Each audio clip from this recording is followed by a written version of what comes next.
वर प्रदान है। आम के पल्लव में शंकर का आशीर्वाद। 11 आम के जो पत्ते जिस डाली में लगे होते हैं, वो डाली कोमल सी डाली, 11 टुकड़े महाराज एक कच्चे सूत से लपेटकर 11 बार उसका भाग, जब उसको लपेट लोगे इस तरह से इकट्ठा करके, आगे का जो भाग है 11 बार कच्चा सूत लपेटने के बाद जो भाग पीछे का आगे का कोई भी हो, उसको शहद में डुबाकर शिव जी को समर्पित कर दो। किस जगह पर रखना है? अशोक सुंदरी वाली जगह। अशोक सुंदरी की जगह जानते हो आप लोग, पहले भी आपको बताया है, आज फिर आपको वर्णन कर दें। जैसे ये गोल जलाधारी है, ये शिवलिंग रखा है, ये 2 जहां से पानी बह रहा है बाबा के चरणारविंद, राइट में श्री गणेश जी का स्थान, लेफ्ट में कार्तिकेय का स्थान, बीच में अशोक सुंदरी की जगह। शंकर भगवान की 6 लड़कियां हैं। भगवान शंकर के 13 बच्चे, 13 बच्चों में से 6 लड़कियां, उस 6 लड़कियों में से एक लड़की का स्थान, भगवान शंकर की एक बेटी का स्थान, अशोक सुंदरी का स्थान सामने। पद्म पुराण में स्पष्ट किया ये स्थान अशोक सुंदरी का। शंकर भगवान की जलाधारी में पार्वती जी का हस्तकमल, ऊपर से जो एक एक बूंद पानी गिरता है, ये शंकर भगवान की 5 लड़कियों का स्थान है। जया, विषहरा, शामरीबारी, दौतली और देव। शंकर भगवान की 5 लड़कियां भगवान शंकर के मस्तक पे जल की धार गिरा रही हैं। बीच में जो अशोक सुंदरी का स्थान है महाराज, उस जगह पर शहद का मुख, जो शहद आपने भिंगोया है, उस शहद का मुख शंकर जी की ओर कर कर इसी चैत्र के महीने में, इन्हीं नवरात्रि में शंकर भगवान के उस अशोक सुंदरी की जगह पर शहद का भाग शिव जी की ओर रख दें। महाराज अगर घर में संपदा की कमी हो या कोई पैसा खा गया हो, रुपया नहीं दे रहा हो, पैसा अटक गया हो, तो उस शहद को शिव जी की ओर मुख कर कर उस आम के पल्लव की जो डंडी है उसको 11 डंडी को वहां रख दीजिए और उससे अपनी कामना कर कर आ जाइए। हो सके उस शहद में से थोड़ा सा शहद किसी रुमाल पर, किसी कपड़े में लगाकर उसको रख लीजिए। जिस व्यक्ति से पैसे लेना है, जिस व्यक्ति से पैसे मांग रहे हो, उससे एक बार जाकर मिल लीजिए, एक बार उसको खबर कर दीजिए। बाबा चाहेगा भोलेनाथ तो नवरात्रि में ही पैसा वापिस आ जाएगा, अगर शिव कृपा कर दे। ये बाबा की करुणा। आम का पल्लव कोई साधारण नहीं जिसको कलश के ऊपर रखा जाता है, शिव की कृपा। जिस आम के पेड़ पर स्वयं कामदेव चढ़कर भगवान शंकर के तीसरे नेत्र द्वारा जलकर भस्म हो जाते हैं, वो आम का पेड़ साधारण नहीं हो सकता।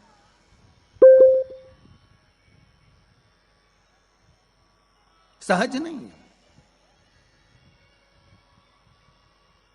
और वैसे भी शिव शिव है। घर में ज्यादा रोग हो, बीमारी हो, ज्यादा तकलीफें आ रही हो, कष्ट बढ़ रहा हो, बीमारियां बढ़ रही हो, या भय लग रहा हो, डर लग रहा हो, हृदय चित्त में कहीं ना कहीं आपको भय का भान हो रहा हो, तो 1 लोटा पानी एक कलश में जल भर कर रख लीजिए और रात भर उसको रखे रहने दो। नवरात्रि चल रहा है, उस कलश को रात भर रखकर सुबह सुबह उस कलश में एक बेलपत्र डालकर उस जल को नीम के पेड़ के नीचे, जहां चैत्री नवरात्रि में नीम के पेड़ के नीचे सारी विद्याएं, आद्य शक्तियां, सारी देवी उस नीम के पेड़ के नीचे विराजमान रहती हैं। उस कलश में एक बेलपत्र डालकर रात भर रखकर उस जल को पूरे घर में घुमाकर उस नीम के पेड़ के नीचे समर्पित कर दीजिए। महाराज घर में भय लगना बंद हो जाएगा, कोई बड़ी बीमारी आपको घेरेगी नहीं और उस बीमारी से, उस रोग से आप मुक्त रहेंगे।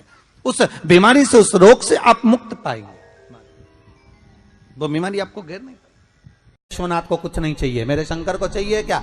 अगर आपके जीवन में ऐसा लगे कि बहुत बड़ी बीमारी आ गई और आपके घर का व्यक्ति वेंटिलेटर पर पड़ा हुआ है, तो शमी के वृक्ष के फूल ले आओ 7, और शमी के वृक्ष के 7 फूल लाकर एक एक फूल शंकर भगवान को श्री शिवाय नमस्तुभ्यम कहकर उस व्यक्ति के लिए जो पड़ा हुआ है, अंतिम सांसें गिन रहा है, जिसको अटैक आ गया, अंतिम सांसों में जो गिन रहा है उसके नाम से भगवान शंकर पर चढ़ाना प्रारंभ कर दो। मात्र 7 पुष्प, उस शमी के वृक्ष के 7 पुष्प आप शिव को समर्पित करिए, उसका नाम और गोत्र बोलकर, और भगवान शंकर का मूल मंत्र श्री शिवाय, जम के बोलिए श्री शिवाय नमस्तुभ्यम बोलकर एक एक शमी का फूल शंकर पर चढ़ाना प्रारंभ कर दो।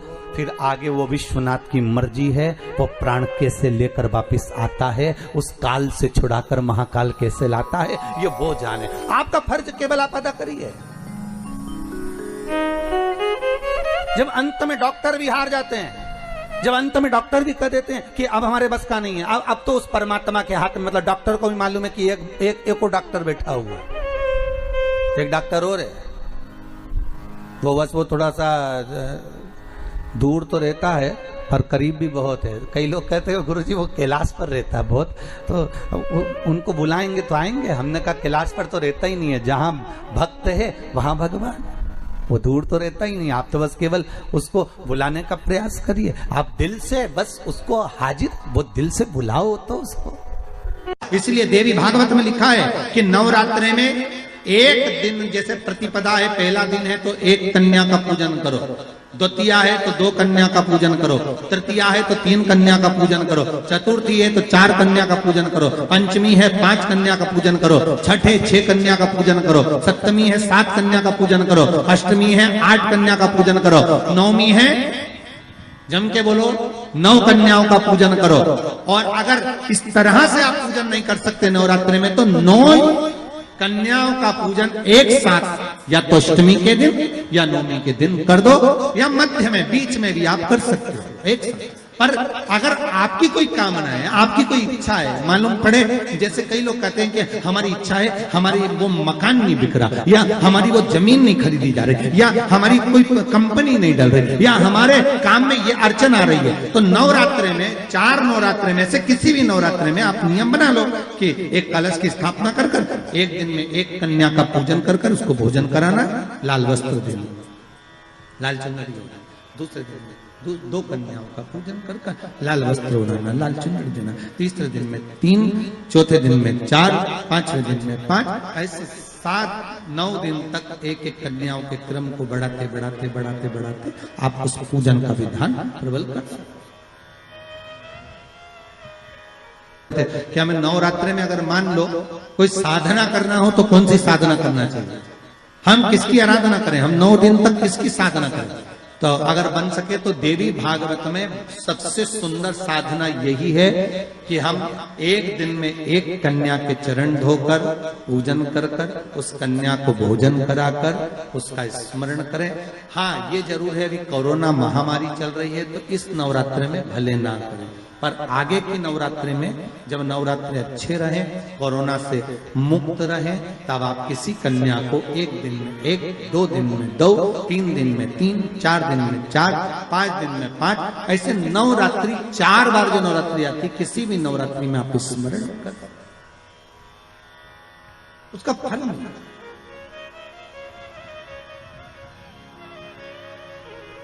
उसका फल होगा।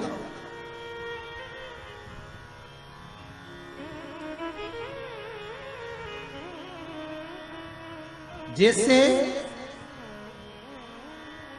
बेलपत्री का किया गया दान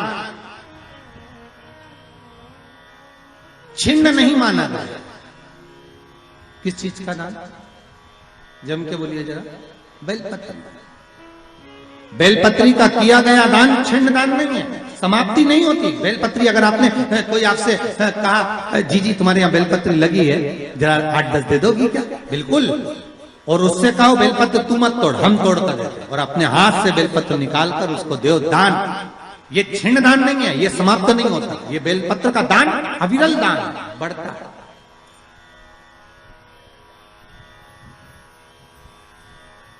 सुख का भान करता,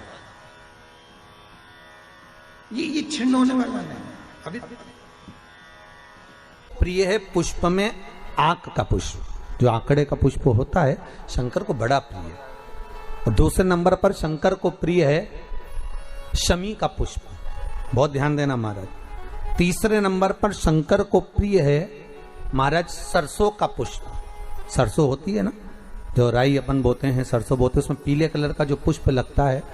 हमारा तो निवेदन रहता है जब तक सरसों आए तो प्रयास करा करो कि सरसों के 108 पुष्प शंकर भगवान पर चढ़ाना प्रारंभ कर दो।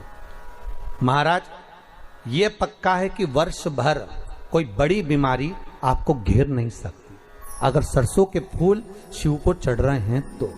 और प्रयास करना कि सरसों का जो पुष्प होता है, सरसों का जो फूल होता है महाराज, अगर कोई व्यक्ति को किडनी या लीवर से जुड़ी हुई कोई तकलीफ होती है या किसी व्यक्ति का एक्सीडेंट हो गया होता है और उसका कोई अंग रह गया हो, कोई शरीर का कोई भाग रह गया और वो काम नहीं कर रहा हो, जैसे किसी के पांव रह जाते हैं एक्सीडेंट के बाद, किसी का हाथ रह जाता है या कोई अंग काम नहीं कर रहा हो, वहां ब्लड पहुंच नहीं रहा हो, वो जगह एकदम सुन्न हो गई हो, खाली पड़ गई हो, तो उसके लिए शिव महापुराण की कथा कहती है कि सरसों के पुष्प 11 शंकर जी के राइट भाग में, जहां शिव जी के गण दरवाजे के द्वारपाल मणिभद्र जिस जगह पर निवास करते हैं, कौन निवास करते हैं? मणिभद्र। शंकर जी के दरवाजे के द्वारपाल हैं मणिभद्र जी। तो मणिभद्र दरवाजे के द्वारपाल में राइट भाग में मणिभद्र जी विराजते हैं। मतलब राइट भाग कौन सा हुआ? जब आप मंदिर से बाहर निकलेंगे तो राइट भाग, मंदिर में प्रवेश करेंगे जब राइट नहीं होना चाहिए, आप मंदिर से जब जाएं तो राइट भाग। मतलब आप मंदिर से राइट से जाएंगे तो शंकर जी का भी राइट हो जाएगा, क्योंकि शिव जी ऐसे बैठे हैं तो शंकर जी का भी राइट हो गया, देवता उनका भी राइट हो गया, तो राइट भाग सीधा हाथ मणिभद्र जी का स्थान। 11 सरसों के पुष्प मणिभद्र के उस द्वार पर आप रख दीजिए और मणिभद्र के द्वार पर रखकर अंदर जाकर 108 वापिस जब आप बाहर निकल रहे हैं, ये पुष्प आप रखने के बाद एक बार बाहर जाएंगे फिर वापिस आएंगे मणिभद्र के रखने के बाद, और अंदर जाकर 108 सरसों के पुष्प शंकर को समर्पित करेंगे महाराज। उस सरसों के पुष्प जो शिव जी को आप समर्पित कर रहे हैं उसको वापिस लेकर आएंगे, श्री शिवाय नमस्तुभ्यम बोलकर उस सरसों के पुष्प को महाराज सरसों के तेल की बोतल में उसको डाल लीजिए। शंकर भगवान को किसी भी प्रदोष में, शाम के समय प्रदोष काल में उस तेल को वापस ले जाकर चढ़ा दीजिए शिव जी को, उसको वापस लेकर आ जाइए। उस तेल का प्रयोग आप नाभि में डालिए और जो शरीर काम नहीं कर रहा उस स्थान पर कम से कम 15 दिन 20 दिन तक उसकी मालिश करना प्रारंभ करिए। बाबा चाहेगा तो चलाने का प्रयास कर देगा और वो अंग, वो शरीर काम करने लगेगा। मणिभद्र का स्मरण, श्री शिवाय नमस्तुभ्यम, सब बोलिए एक बार जमकर, श्री, अरे पहले बोल दिया, हमारे साथ तो बोलो, श्री शिवाय नमस्तुभ्यम। भगवान शिव के मंत्र का स्मरण कर कर करते सरसों का जो पुष्प है उसमें आनंद की अनुभूति है, आनंद की अनुभूति। नवरात्रि चल रही है, मान लो कर्जा बहुत ज्यादा मात्रा में हो गया हो,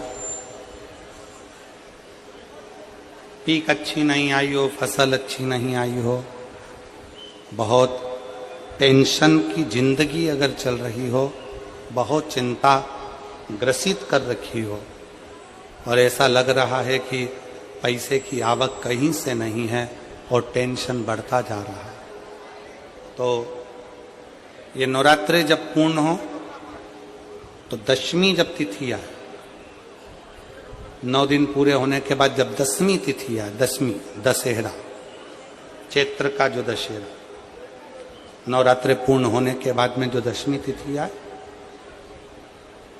समी के पत्ते 5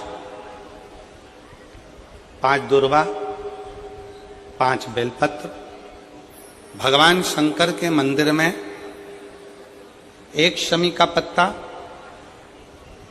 1 दुर्वा, 1 बेलपत्र, भगवान शंकर से अपनी कामना करके, अपना गोत्र बोलकर शंकर भगवान के शिवलिंग पर समर्पित कर।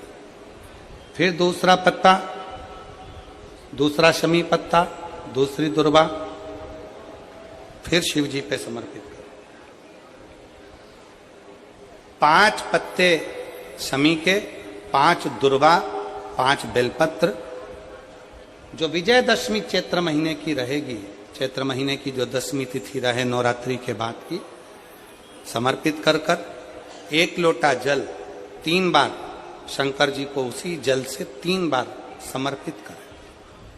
अपनी कामना कर कर चढ़े हुए जल का भाग थोड़ा सा लेकर आए, घर के दरवाजे पर, व्यापार के स्थान पर उसका सिंचन करें और हृदय से बाबा से प्रार्थना करें, बाबा तेरे भरोसे हैं, बहुत चिंता है, बहुत टेंशन है, कर्जा बहुत है, दुख बहुत है, व्यापार चल नहीं रहा, तुझे समान। हमारा विश्वास कहता है 3 महीने के अंदर जहां भी कथा होगी वहां आपका खुद का पत्र आकर आप लिखकर भेजोगे कि मेरे बाबा ने मेरा हाथ पकड़ा, मेरे शिव ने साथ दिया।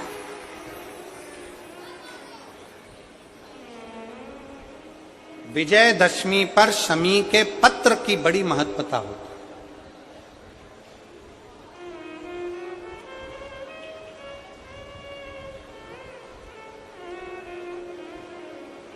और नवरात्रे के बाद में जो विजयदशमी आती है उस दशमी की बड़ी महत्वता होती है।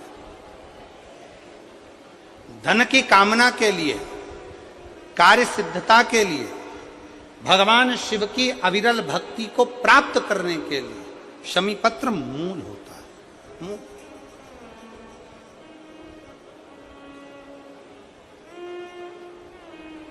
और हम तो बिल्कुल कहेंगे शहादा वालों से भी, और जितने आस्था चैनल पर कथा सुन रहे हैं, जितने टीवी पर कथा सुन रहे हैं, मोबाइल पर कथा सुन रहे हैं, कि कभी कभी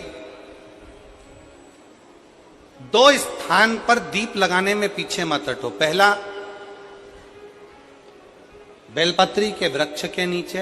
दूसरा, कहीं मौका लग जाए तो शमी के वृक्ष के नीचे भी कभी कभी अपनी कामना के लिए बाबा से प्रार्थना कर कर कि बहुत कर्जे में लदालूम हूं, बहुत तकलीफ चल रही है, तो बेलपत्री के वृक्ष के नीचे भी दिया लगाओ और शमी के पेड़ के नीचे भी दिया लगाओ। कभी कभी बाबा से प्रार्थना।